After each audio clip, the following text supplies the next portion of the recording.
Supremo ng mga demonyo. Yan ang tawag nila sa isang lalaki noon na namumuno sa mga halimaw, goblins, multo, at kasama na ang kinatatakutang na relihiyon. Sa gitna ng lahat ng ito ay isang binatang nagnangalang Rico Onura. 3/4 na tao at 1/4 na yokai, kung saan siya ay may anyong tao sa araw ngunit nagiging anyong yokai sa gabi. Nakatira siya sa isang bahay na puno ng yokai, kasama ang kanyang lolo na ring yokai. Sa pagnanais na takasan ang kanyang kapalaran, gumagawa si Rico ng mabubuting gawa upang iwasang maging isang yokai, sa kabila ng nais ng kanyang lolo, na si Rico ang magmana sa kanya bilang ikatlong tagapagmana ng angkan ng Nura. Isang gabi, nagtungo si Rico sa tahanan ng isang kaibigan, kung saan sila'y nagpalitan ng matitinding salita na halos humantong sa pababantaan ng buhay. Sa kabila nito, ipinahayag ni Rico ang kanyang hindi matitinag na kapalaran bilang magiging pinuno ng yokai. Sa ibang dako, sa isang lihim na pagtitipon, ipinatawag ng batang bersyon ni Rico ang mga yokai upang paalalahanan sila sa isang mahigpit na utos. Ang huwag lapitan ang isang gusaling malapit sa kanyang eskwelahan. Isang usiserot batang yokai na babae ang nagtanong kung bakit, ngunit iginiit ni Rico na hindi na kailangan pang malaman ang dahilan at nagmadaling umalis upang pumasok sa eskwelahan. Sa loob ng paaralan, kasama ang kanyang mga kaibigan, naibulalas ng isa sa kanila ang hangaring tuklasin ang abandonadong gusali, umaasang masilayan ang mga nakakatakot na yokai. Sa lumat dito, ang kanilang kaibigan sila Naga ay nagpahayag ng kawalang paniniwala sa mga yokai, isang pananaw na hindi pinanindigan ng isa pang kaibigan na nagpatotoo sa kanilang pag-iral. Sa isang sulok, hindi mapakali si Rico, balot ng kaba. Sa huli, nagkasundo ang magkakaibigan na pasukin ang abandonadong gusali, umaasa sa isang kakaibang pakikipagsapalaran. Bago ang kanilang pagtungo, isang mahalagang pag-uusap ang naganap sa pagitan ni Rico at ng kanyang lolo tungkol sa pagiging ikatlong supremo ng mga yokai, isang kapalarang mariin niyang tinanggihan, nagnanais ng isang normal na buhay. Ngunit tadhana ay may ibang plano. Sa kabila ng kaba at takot, puno ng pagkasbik, tinahak nila ang loob ng gusali.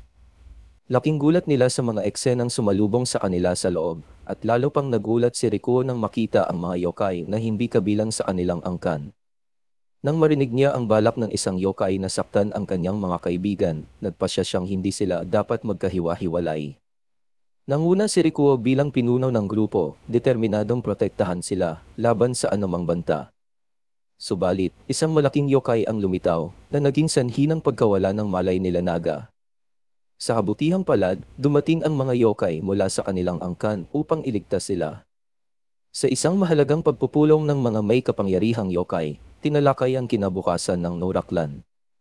Ipinahayag ng kasalukuyang Supremo na si Rico lamang ang nararapat na maging susunod na pinuno ng ika-72 henerasyon ng kanilang angkan. Isang mainitang pagtatalo ang sumiklab sa pagitan ng Supremo at iba pang mga yokai, isang debate na magtatakda ng direksyon ng kanilang sambayanan. Si Rico na may natatanging kapangyarihan na magpalit anyo mula sa pagiging tao tuwing umaga patungo sa pagiging yokai sa gabi. Sa isang tahimik na sandali sa ilalim ng puno, nakipagtalastasan siya sa kanyang sariling anyo bilang yokai. Sa pag-uusap na ito, pinayuhan siya ng kanyang anyong yokai na mahalaga munang maunawaan ang tunay na kahulugan ng pagiging malakas bago niya ito asamin. Sa ibang bahagi, si Kubinashi, isang yokai na naninirahan kasama ng pamilya ni Rico, ay nagulat sa pagdating ng isang bisita na kilala bilang si Zen. Agad niyang inanunsyo sa tahanan ang pagdating ng panauhin na sinalubong naman ng mga yokai ng pamilya Nura ng may kagalakan at pagtanggap. Ang kasalukuyang Supremo, kasama ang bisitang si Zen at isa sa mga tauhan ng yokai, ay nagkaroon ng mahalagang pagpupulong. Dito, tinalakay nila ang tungkol sa pagpapasa ng posisyon kay Rico bilang ikatlong Supremo ng angkan ng Nura. Binanggit ng kasalukuyang Supremo na si Rico ay nag-aalinlangan pa rin sa pagtanggap sa tungkuling ito. Nung nalaman ni Rico na yung mga yokai tropa sa bahay nila ay todo enjoy sa sosyal na panghimagas, diretso siya kay bossing para magtanong. Pero nabigla siya na may bisita pala sila, si Zen, na sobrang tuwa niyang makita. Parang magkabarkada lang silang matagal nang di nagkita, ang saya ng kwentuhan nila.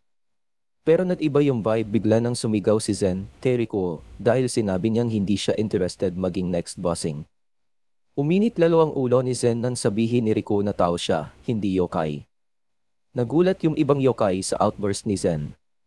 Sa huli, sinabi ni Zen na hindi niya sinayang ang habang buhay niya para lang ma-reject ni Rikuo ang pagiging supremo.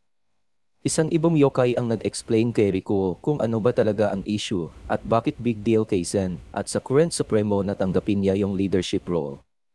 Nung finally na-gets na ni Rikuo ang lahat, nagmadali silang hinanap si Zen na nakita nilang in trouble at may injuries sa gitna ng mga tanim. Sa isang heroic move, nag-transform si Rikuo into yokai mode at hinamon ang traitor na ahas na yokai, na super nagulat si Zen. Di makapaniwala si Zen na si Rikuo pala yung yokai na lumaban sa ahas. After ng laban, nagkaroon sila ng chance mag-chill at mag-inuman kung saan sinabi ni Zen na hindi niya in-expect yung betrayal ng ahas. Habang nag-inuman sila ng masaya sa bandang huli, nagpaalam na rin si Zen. Si Yura, yung exchange student, biglang sumali sa kwentuhan ng barkada. Nang sabihin niyang risky ang mga yokai, bumida siya sa usapan dahil sa dami ng alam niya na mega impress ang lahat. Pero si Rikuo, napaisip bigla kung may connect din kaya si Yura sa mundo ng mga yokai. Isang araw, nagsuggest yung isa sa mga tropa ni Rikuo na mag-yokai hunting sila, tapos ayon, sa bahay pa nila Rikuo gagawin. Kwento daw kasi sa kanila, parang demon mansion daw yung bahay nila. Pag-uwi ni Rikuo, super stressed siya at down. Alam niyang wala na siyang magagawa para pigilan ang plano ng mga kaibigan niya. Pagdating niya sa bahay, sinalubong siya ng mga yokai na todo saya sa party. Pero biglang switch to serious mode nang sabihan niya silang magtago sa backyard dahil parating na yung barkada niya. Nagtaka yung mga yokai sa sudden change of plans, marungkot na natapos yung kasiyahan nila. Nung dumating yung tropa ni Rikuo, hindi siya mapakali lalo na nung sabihin ni Yura na parang may nararamdaman siya na may mga yokai around sa bahay nila. Habang nag-ikot sila, kitang-kita yung bigat sa mukha ni Rikuo. Tapos, may lumabas na babaeng yokai dala-dala ang tsaa, na akala ng isang kaibigan ni Rikuo ay kapatid niya, pero quick save ni Rikuo, sabi niya helper lang sa bahay. Si Yura, na parang encyclopedia ng mga yokai, agad kumilatis na hindi tao yung babae. Habang patuloy sila sa pag-check ng bahay, damang-dama ni Yura yung presensya ng mga nakatagong yokai. Sa isa sa mga rounds nila, ayon, nakasalubong nila si Zen, yung bisita, sa isang kwarto. Sa isang room na may feels na parang altar, biglang may daga na sumulpot na sinundan agad ni Yura. Insist niya, yokai yung daga. Gamit ang isang enchanted paper, at nung biglang atakehin siya, swebe siyang umilad at sa isang magic word lang, vanish yung yokai na daga. Grabe yung gulat ni Rikuo at ng ibang mga yokai na witness sa eksena. Pinakilala ni Yura sa kanila na may powers siya to wipe out yokai. Galing siya sa fambam na expert sa pag-seal ng mga creatures nanto. Umamin siya na ang mission niya talaga sa lugar nila ay para hanapin ang boss ng mga yokai na lalong nagpa-stress kay Rikuo. Sa kanilang paglalakbay pawi, nakaengkwentro sina Yura at Lenaga ng isang grupo ng masasmang yokai na hindi bahagi ng pamilya Nura. Upang protektahan ang sarili at ang kasama, ipinatawag ni Yura ang kanyang alagang lobo na nagdulot ng pagkagulat sa ilan sa mga yokai na panilang kaharap. Si Lenaga, sa kabilang banda, ay labis ang takot nang lapitan sila ng mga daga. Napilitan si Yura na i-dismiss ang kanyang alagang lobo bilang kapalit ng kaligtasan ni Lenaga dahil sa hiling ng lider ng mga yokai.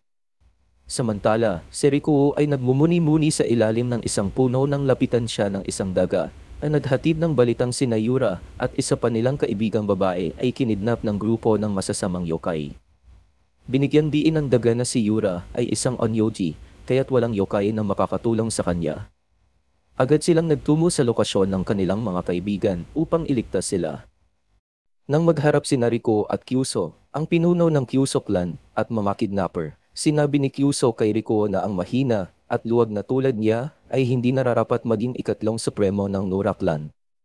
Nang makita ni Rikuo ang kanyang mga kaibigan at tangkain niyang lumapit, sinalubong siya ng isang suntok mula sa isa sa mga tauhan ni Kyuso. Nag-alok si Kyuso kay Rikuo ng isang kondisyon. Kung nais niyang makuha ang kanyang mga kaibigan, kailangan niyang mag-resign bilang ikatlong supremo at ipaalam ito sa lahat ng yokai sa buong bansa ng gabing Yonbin. Sa kanilang bahay, inutusan ni Rikuo ang ibang yokai na ipaalam sa mga pinuno ang kanyang desisyon na bumaba sa posisyon at hindi tanggapin ang pagiging supremo. Subalit, dumating ang kasalukuyang supremo at tinawag ng mga basura ang Kyuso clan. Ang sama ng loob at bigat ng damdamin ay nagtulak kay Rikuo na ipahayag ang kanyang pag-ayaw sa mga yokai na labis na nakasakit sa kasalukuyang supremo, ang kanyang lolo. Nagparitan niyo si Rikuo at kasama ang iba pang mga yokai. Nagtungo sila kay Kyuso upang iligtas ang mga kaibigan. Nagtagumpay sila sa pagpapatakas kina Yuri at Lenaga habang hinaharap ang mga kalaban sa isang laban ng yokai laban sa yokai. Gamit ang kanyang cherry blossom technique, nagapi ni Rikuo si Kyuso at ang kanyang mga tauhan na nagpamalas ng kanyang tunay na lakas at karapatan bilang ikatlong supremo ng Lura clan. Sa isang tahimik na sandali sa rooftop ng isang gusali, nagpalitan ng saloobin ang dalawang dalaga, sina Yura at Lenaga. Humingi ng paumanhin si Yura kay Lenaga dahil sa pakiramdam niya ay naging mahina siya sa oras ng kanilang laban. Ngunit, inalis ni Lenaga ang kanyang pag-aalala sa pagsasabing wala siyang dapat ipagpaumanhin. Ibinahagi niya na nakita niya ang isang yokai na lalaki na bagamat nakakatakot ay iniligtas sila mula sa panganib. Sa kabilang dako, si Rikuo ay nahulog sa karamdaman. Sa kanyang pagkakasakit, inalagaan siya ng mga yokai sa pamamagitan ng pagpupunas sa kanya upang mapababa ang kanyang lagnat. Sa pagdalaw ni Zen, tinanong niya si Rikuo kung hindi ba nito maalala ang mga pangyayari ng sugurin nila at labanan si Kyuso. Inamin ni Rikuo na ang huli niyang naalala ay ang kanyang pagpapalit anyo, pagkatapos noon wala na. Nang mabalitaan ng mga kaibigan ni Rikuo na siya ay may sakit, binisita nila siya at natagpuan siyang may malaking ice bag sa noo. Isang yokai ang nagbigay kay Rikuo ng gamot na nagdulot ng pagkainggit kay Lenaga. Samantala, ang kanilang kaibigang lalaki na mahilig sa yokai hunt ay may bago na namang pinaplano. Ibinahagi niya na sa darating na weekend ay makikipagkita sila sa isang yokai professor, isang plano na muling kasama ang lahat, kabilang si Rikuo, na tila wala nang magagawa pa. Habang nagpiprepare si Lenaga para sa trip nila, di niya mapigilang mag-overthink tungkol sa closeness ni Rikuo at ng mga yokai sa kanya. Nakaramdam siya ng konting inggit at lungkot habang pinag-iisipan ito. Biglaan, nag-ring yung phone niya, si Rikuo sa kabilang linya. Tinanong siya ni Rikuo kung anong mga gamit ba ang dala ng mga chicks pag nagka-camping, para daw ma-prep niya yung mga yokai na kasama nila, isang move na nagpakita ng concern niya na ma-enjoy ng lahat yung trip. Sa bayahe, para di sila antukin, naglaro sila ng card games. Pero, habang naglalaro, napansin na naman nila na yung special treatment ng isang yokai kay Rikuo na nagpa-ignite ulit ng selos niya. On the other hand, si Yura, busy ang utak sa pag-worry na baka may mga yokai ulit na mag-trip sa kanila, showing na ladi siya on guard mode.